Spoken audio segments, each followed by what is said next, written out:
অবশ্যই তোমাকে মুরগির মতনই ভাবছে, মুরগিই ভাবছে সবাই, মুরগির মতোই কেন, মুরগিই ভাবছে। ঠিক আছে, যে মালদার পার্টি আছে, রিলেশন বা সম্পর্ক করলে, কিছু একটা করলে অনেক টাকা পয়সা পাওয়া যাবে, অনেক কিছু করা যাবে। কারণ তুমি তার ঐশ্বরিয়া রাও বা কি বলে মহাসুন্দরী না। ঠিক আছে, তুমি একদম কচি ভার্জিন বা অনেক কিছুই বলা যায় আর কি। ছোট করতে গেলে বহুত কিছু বলা যায়। যাই হোক, অত ছোট করতে চাই না, তো বহুত কিছুই বলা যায়। ওইটা তো তুমি না।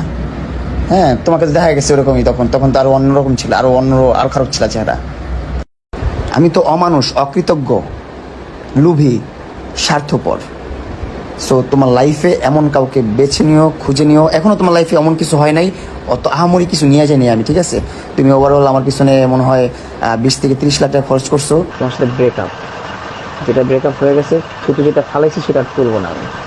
ঠিক আছে, যদি সেই থুতুর উপর একটা বাড়ি তোলা যায় তো তোলো, নাহলে থুতু এখানে পড়ে থাক রাস্তার উপরে।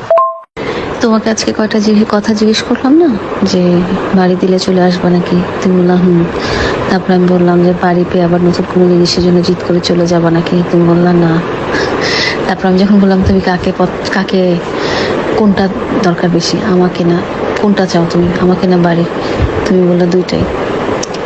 আমি রিয়েলাইজ করলাম কি জানো, আমি রিয়েলাইজ করলাম যে এই যে তুমি এই কয়দিন নাই আমার কাছে, আমার সাথে, তুমি জানো যে আমি কি অবস্থায় থাকি তুমি না থাকলে, আমি কত পেরেশানিতে থাকি, আমি কত কষ্টে থাকি, আমি কত দুঃখে থাকি।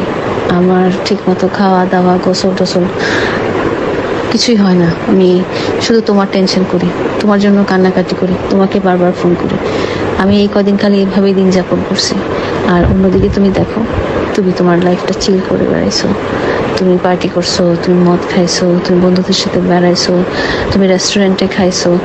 তোমার একবারও মনে হয় নাই যে তোমার জান খাইছে কি খায় নাই, বা তোমার জান কেমন আছে, তোমার জান তোমার জন্য কতটা কান্নাকাটি করতেছে। তুমি বাড়ির চেয়ে আমাকে বেশি ভালোবাসো। হ্যাঁ, একটা বাড়ি তোমার দরকার, তোমার আমাকে কিন্তু দরকার নেই। তুমি যদি এই চিন্তাটাই